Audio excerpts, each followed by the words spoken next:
Olá, queridos, graça e paz. Sou o pastor José Maurício e venho trazer a segunda parte do nosso terceiro módulo do curso básico de batalha espiritual. Para ganharmos tempo, já fizemos a edição de algumas áreas que filmamos aqui no Rio de Janeiro para você entender o que é um mapeamento, o que é coletar imagens, o que é coletar informações. Então, a nossa abertura está ligada a este vídeo que nós preparamos para você e aguarde que daqui a pouco a gente volta para comentar e dar prosseguimento a este módulo.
Pois bem, estamos de volta e você viu a imagem, viu as imagens, nós pegamos de leste a oeste de um bairro, cruzamos mais ou menos 12 quarteirões, para que você tenha uma ideia de como funciona essa percepção de região e pessoas. Por que falamos de região e pessoas? Porque a região, ela oprime, ela influencia, ela transforma, ela faz o meio ou o modus vivendi das pessoas existirem, viverem e agirem. Por isso que nós fomos pegando ali ao longo da rua, as imagens não estão tão estabilizadas, vamos trabalhar com carro com isso filme até para evitar problemas, mas é assim que a gente faz mapeamento geográfico, é assim que a gente consegue entender como funciona uma região. E aí você vai dizer assim, pastor, você entrou numa favela, você entrou numa comunidade carente? Negativo, não entrei em nenhuma favela.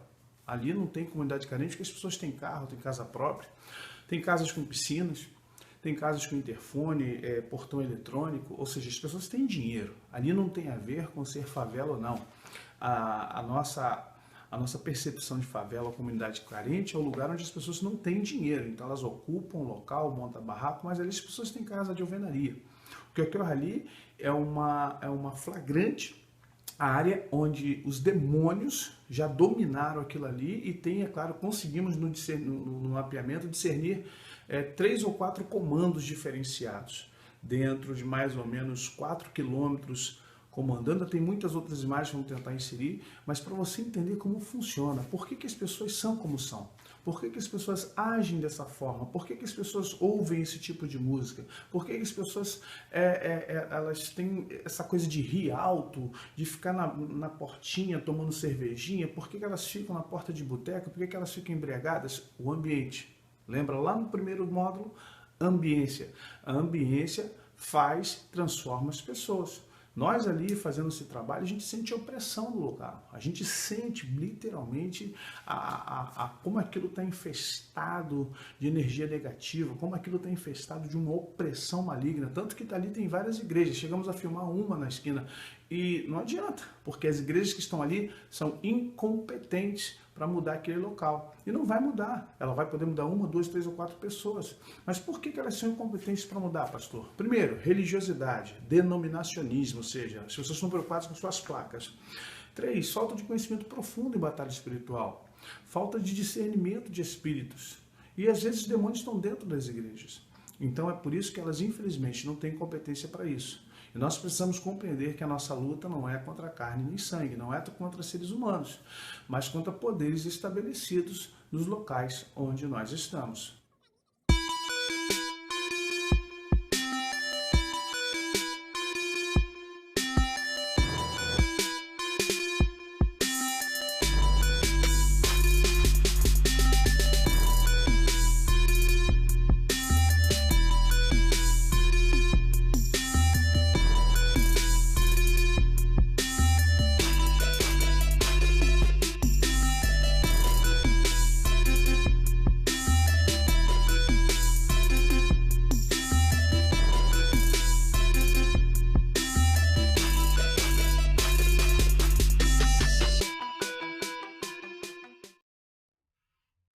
Alguém que talvez tenha uma visão mais técnica vai dizer assim, mas olha só, essa questão toda aí não passa por educação, não é ausência do Estado, ausência do poder público, é verdade, com certeza.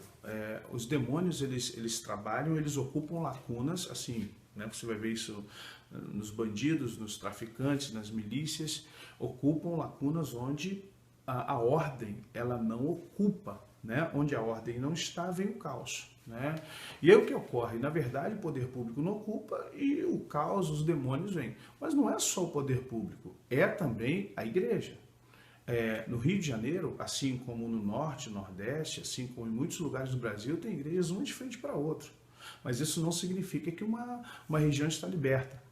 Então vamos entender. As pessoas se comportam porque elas, de alguma forma, têm um processo educacional, têm um processo familiar, mas têm um processo espiritual geográfico. E você vai ver que não é uma questão de preconceito, de zona sul, zona norte. Rio de Janeiro tem muita coisa, zona sul, zona norte, suburbano. Não tem a ver com isso só. Tem a ver justamente com a fomentação e implementação de pensamentos, sofismas. E para você quebrar um sofisma dessas pessoas, é um processo difícil. Imagine nessas imagens que nós mostramos, se a gente pega uma mãe, um pai e diga assim, para de andar na rua, não ande com essa criança na rua, ela vai te olhar de cara feia. Porque ela está habituada a andar no meio da rua junto com os carros. Chega para um dono daqueles carros que estão ali parados, ali, que estão aquelas carcaças ali, e diz para ele que ele tem que tirar. Eu lido com o pessoal das prefeituras, eles têm uma dificuldade muito grande, são ameaçados. Porque as pessoas elas estão encarceradas num poder espiritual tão tremendo que para fazer a diferença ali tem que ter um poder acima daquele que está estabelecido. E para isso tem que ter uma igreja ou igrejas com muita unção, muita capacitação e, acima de tudo, muita autoridade espiritual, porque não é só chegar e meter a mão na cabeça de um, não, é um trabalho que tem segmentos, é um trabalho que tem início, meio e fim, é um trabalho de médio e longo prazo, é um trabalho educacional, espiritual, mas é um trabalho de metanoia, transformação da mente. E isso leva tempo. E hoje, infelizmente, nós como igreja não estamos preocupados em causar metanoia na sociedade. A gente está preocupado em encher nossas igrejas, ganhar muito dinheiro, fazer o nosso nome, botar o nosso nome na TV. Nós não estamos preocupados em educar a sociedade. Nós, igreja, não estamos preocupados em ganhar as pessoas para Jesus. A gente quer ganhar as pessoas para a nossa denominação, para a nossa placa. Nós queremos ganhar pessoas para a nossa igreja local. Nós não temos essa preocupação. Aqui tem uma avenida chamada Avenida Meriti. Eu contei 12 igrejas. 12. Tem uma em frente à outra, uma Assembleia de Deus em frente à outra. Mas é o mesmo caso dessa continuidade de rua que nós filmamos. Local realmente horrível, sujo, escuro. Então não tem nada a ver não tem só a ver com educação, tem a ver também com uma interferência de um poder maior. E aí nós temos um problema sério. Você na sua cidade pequenininha, você deve ter um local lá que realmente é difícil do poder público chegar, é difícil da igreja crescer. As igrejas que vão para esse lugar, elas ficam à imagem e semelhança do local. É uma igreja pobre, uma igreja suja. Aí vai dizer, mas o povo de lá é humildezinho, eles são pobrezinhos, tadinhos, por isso que lá a igreja é pequenininha. Não é isso não, é porque o local não deixa aquela igreja crescer, o local não deixa a igreja se transformar, porque se ela se transforma, ela transforma as pessoas, transformando as pessoas, transforma o local. E essa na verdade, a grande meta da igreja. Esse é o grande desafio nosso. E, infelizmente, a maioria de nós como igreja não tem conseguido alcançar, quebrar e conquistar esse desafio.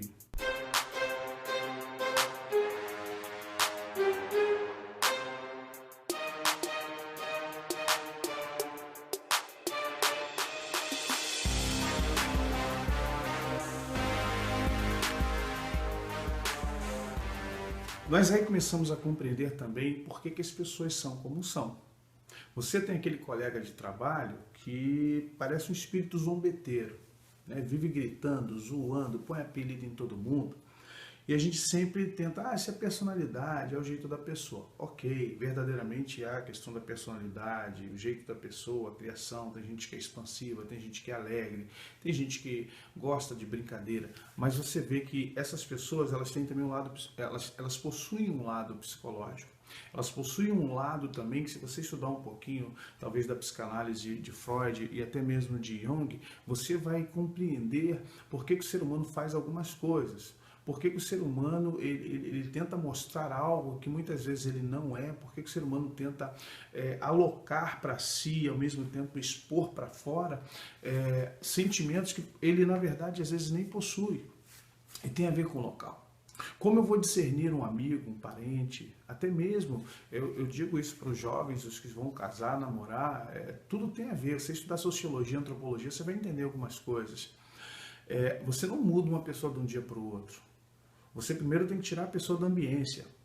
Você mudar alguém que vai voltar para o seu lugar, com todo o respeito que eu vou dizer agora, a questão de natureza, como pegar o porco, dar banho nele e soltá-lo. Ele vai voltar para a lama, é da natureza dele, ele gosta de se refrescar na lama, ele tem essa necessidade.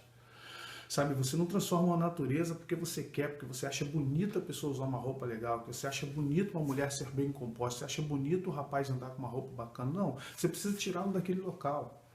As igrejas pensam assim, vou transformar esse rapaz, essa moça. Não, hoje em dia, muitas coisas, eu não quero entrar nessa discussão, mas muitas igrejas aceitam as pessoas como elas são, porque dá menos trabalho você dizer para a pessoa, cara, essa roupa não está mais legal para você, você agora é um cristão.